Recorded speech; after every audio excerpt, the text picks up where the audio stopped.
Before the season started, we were one of those, well, we were one of the few outlets that were actually saying the Washington football team would be a tough team. And, I think it got cooler as it got more accepted as the year went on and as we headed into the football season.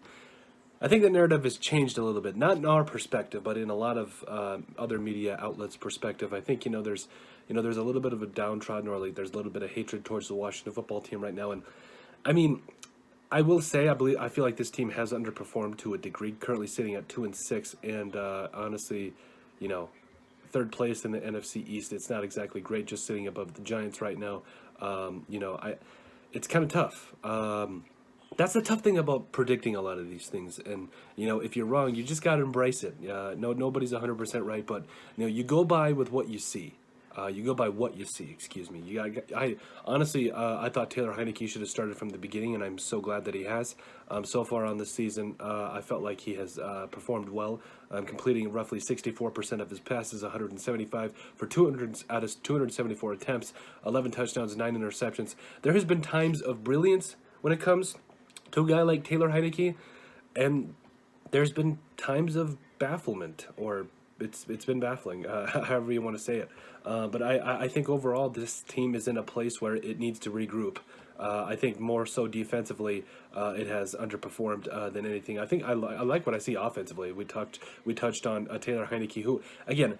I think if the defense can come together, and if they can get to where the defense doesn't allow more than 14 to 17 points a game, and Washington can score 3 points, 3 touchdowns a game rather. Excuse me. I think that's what it comes down to. I think that is a recipe for success for the Washington football team. You got Antonio Gibson.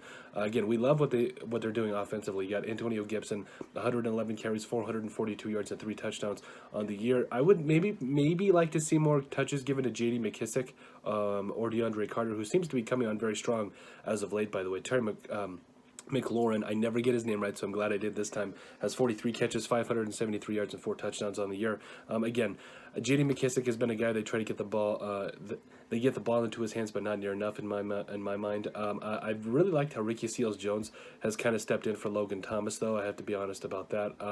You also got Antonio Gibson, again, who can catch balls out of the backfield. You got De'Ami Brown, who, again, there's a lot that goes into this offense. I think there's so many different weapons that you can push the ball into, and honestly just feed at this point. Again, there's just so many weapons that Taylor Heinicke should not have any problem. And I don't think he's necessarily having a problem. I think that there is times of stagnancy, but I also think that there is times of where this offense does look very good and it looks very scary. But defensively, I don't know.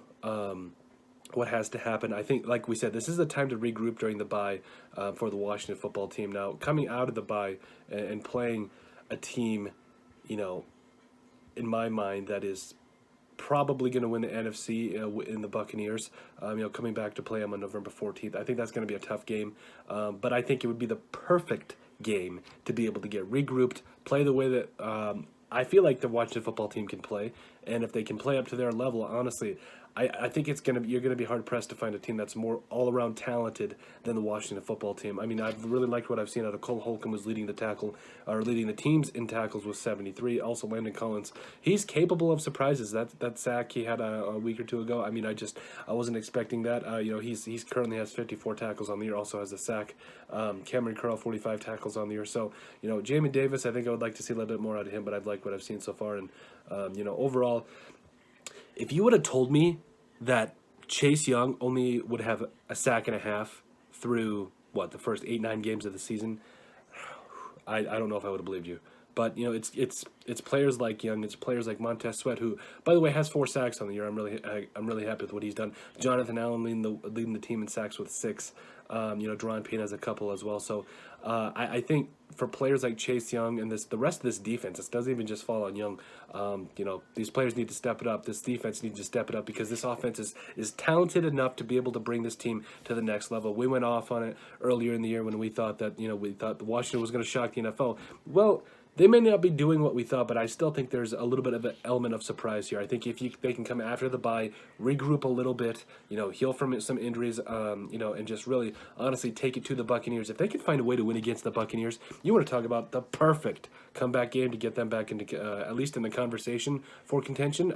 There's 9 games left. So there's still a lot left to happen here. I think there's honestly one of those things where it's you got to take it game by game. You got to do it day by day. But overall, the Washington football team is too talented not to be able to do what I think they can do. And honestly, they've got too much talent. So, but let us know what you guys think. Make sure you guys like and subscribe down below. Leave a like and a comment. It helps people find the show. We greatly appreciate all the support that we've gotten and continue to get. You guys are all truthfully awesome, and we love every single one of you. Also, check out our website at thesportsbriefpodcast.com. In the description down below, you'll find all of our social media platforms down and below. You just give us a like and a follow there. We'd greatly appreciate it. Also, give us a listen and sub on iTunes. And finally, if you have anything you would like us to cover, send us an email at thesportsbp@yahoo.com or put it in the comment section down below, and we'd be glad to cover it. But let us know what you guys think about the Washington football team needing to regroup.